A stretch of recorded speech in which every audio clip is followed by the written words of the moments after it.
Au numéro 4, en observant la page 1, il fallait que tu répondes aux questions A et B qui disaient de quelle ville s'agit-il?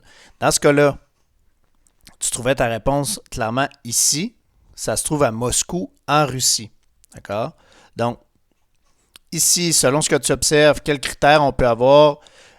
On peut valoir à ce site le statut de patrimoine mondial. Ici, bien noté, quel critère avec un S, ça veut dire qu'il fallait que tu m'en donnes plus qu'un. C'est la cathédrale de Saint-Basile le Bienheureux qui se trouve ici. Fait que tu pouvais te dire, bon, par rapport à son architecture, ça pouvait te dire, ben, premièrement, par rapport à son architecture, clairement, c'est une architecture unique au monde, OK? C'est pas une genre de construction que tu peux voir nulle part ailleurs. Par la suite, esthétique. Je te rappelle, c'était quoi esthétique? C'est vraiment l'aspect, est-ce que ton élément patrimonial est d'une grande beauté? Et tu pouvais douter aussi que c'est un élément très religieux parce qu'il y a une architecture que tu ne peux pas comparer avec une construction récente. Clairement, c'est une architecture que tu peux comparer à des constructions beaucoup plus anciennes. Okay? Donc, tu vas pouvoir y donner ce critère-là. En observant uniquement cette photo-là, tu n'avais pas plus d'informations que la photo. Donc, évidemment, si tu en avais simplement deux, ça allait par rapport à ça. Suite à ça, il fallait simplement qu'à l'aide de la carte précédente, tu mettes les éléments patrimoniaux, les villes patrimoniales au bon endroit. Donc, je te laisse vérifier ta page ici. Et il fallait aussi le C que tu ajoutes un titre. Donc, encore une fois, le titre doit tout le temps faire référence à qu'est-ce qu'il y a dans la carte située juste en dessous.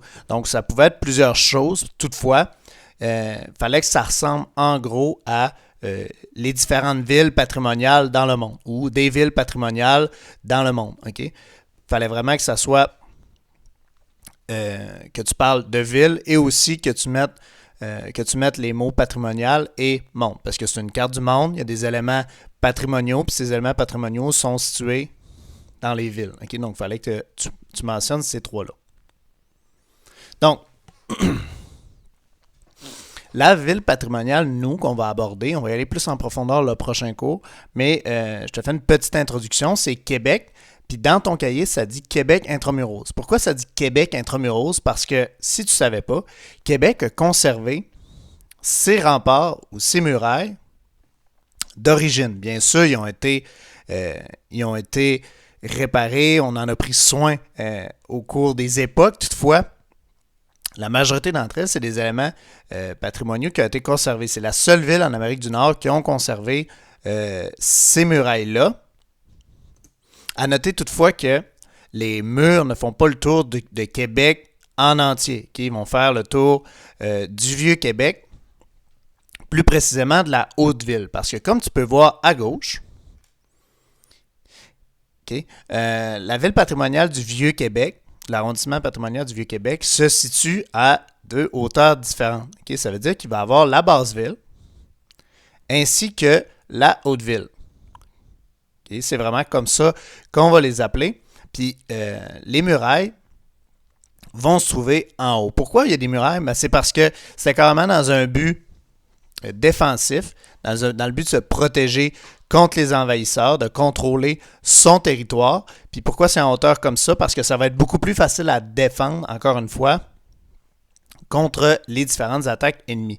D'ailleurs, leur équipe de hockey de la Ligue junior majeure du Québec se nomme les Remparts de Québec justement en raison de la conservation de ces murailles-là. Le R, comme tu peux voir, est aussi le logo, comme tu peux voir, c'est aussi un R minuscule, mais les remparts qui vont avoir été conservés encore aujourd'hui. À l'intérieur de Québec, tu ne retrouves pas simplement un site patrimonial important, tu vas voir une concentration importante de plusieurs sites patrimoniaux au sein d'un même endroit. Okay? Ça veut dire que lorsque tu te déplaces dans le Vieux-Québec, tu vas pouvoir voir plusieurs éléments patrimoniaux qui vont avoir été conservés à travers les années, dont, encore une fois, les murailles. Comme je t'avais dit, ce n'est pas l'entièreté de Québec qui va être entourée des murailles. Okay? C'est simplement un certain... l'arrondissement du Vieux-Québec, la Haute-Ville. Donc ici, je te montre dans la carte, je t'ai ressorti ce qui est en bleu, les fortifications. Okay?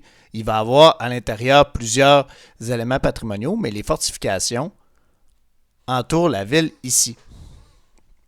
Puis ça, c'est la Haute-Ville. Comment je sais ça? Parce que ici, tu vois, c'est le port de Québec qui, lui, va se trouver plus en basse-ville. Okay. Maintenant, si je situe Québec au niveau géographique, encore une fois, je sais, ça a l'air niaiseux. Chaque fois que je vous montre une carte du monde puis que je pointe un élément qui est chez nous, sauf qu'on commence toujours avec une carte du monde. Après ça, on se rapproche, on se rapproche, on se rapproche. Comme ça, c'est plus facile de visualiser à long terme. Puis tu n'oublieras pas, le Canada se trouve où. Tu ne feras pas comme une certaine partie des Américains qui n'est pas capable de situer les États-Unis sur la carte. Donc, ici, le Vieux-Québec va se trouver évidemment au Québec. Comparativement au Collège Charlemagne, on parle de 248 km. Si tu prends la 20 au sud, ici,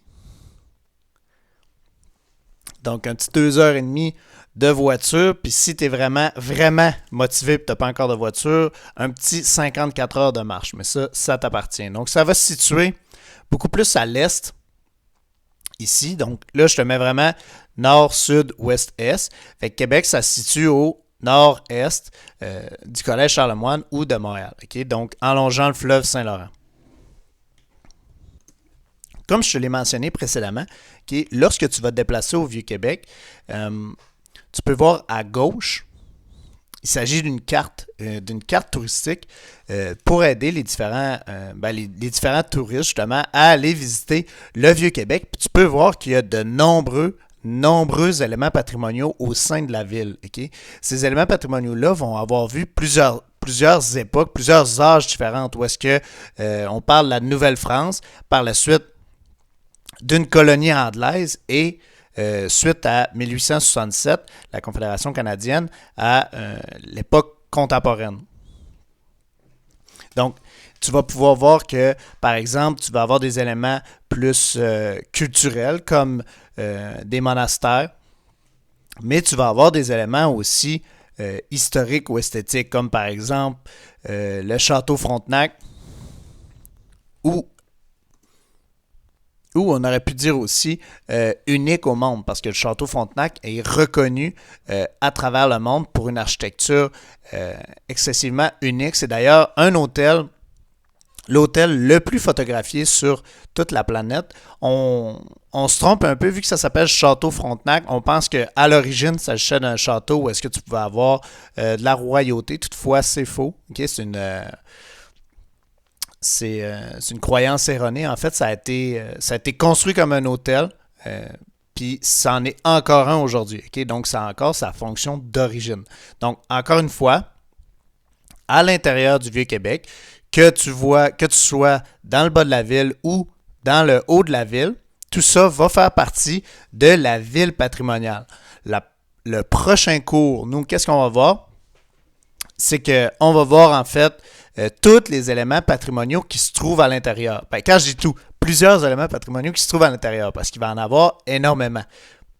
Énormément parce que l'entièreté de la ville, encore une fois, comme je te dis, est sujet à être un élément patrimonial. Donc, lorsque tu te promènes au sein de la ville, tu peux voir que même les habitations ou les commerces sont des éléments du passé, sont des héritages du passé que l'on veut conserver. Puis c'est un élément, c'est une ville patrimoniale qui est habitée. Ce qui veut dire que ça va être beaucoup plus difficile à conserver. Qu'est-ce que je veux dire par là? Parce que c'est facile de conserver, de protéger et de garder intact un élément qui est non habité ou est-ce que des gens veulent pas, par exemple, des éléments pratico-pratiques à l'intérieur. Qu'est-ce que je veux dire par là? C'est que, par exemple, c'est plus facile de conserver une ville si on n'a pas besoin de voitures qui se promènent à l'intérieur. Donc, de construire des routes, de les élargir, de mettre des trottoirs.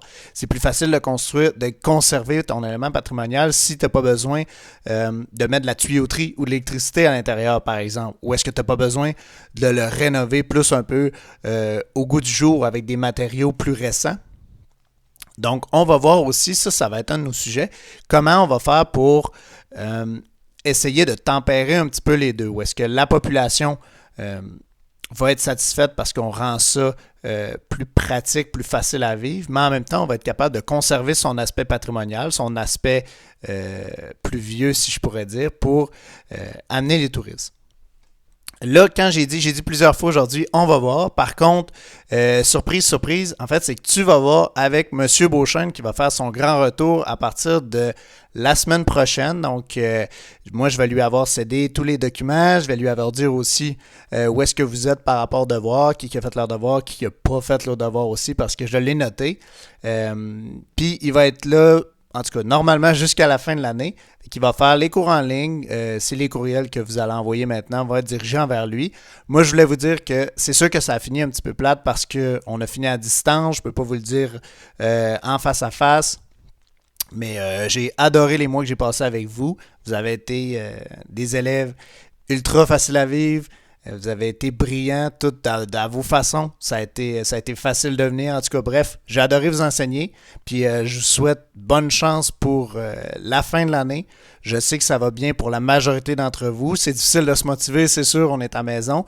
Mais vous faites très bien ça. Je reçois beaucoup de questions, des bonnes questions. Fait que j'espère vous revoir l'an prochain. Je vous ai adoré, puis je vous souhaite une bonne journée. Bye.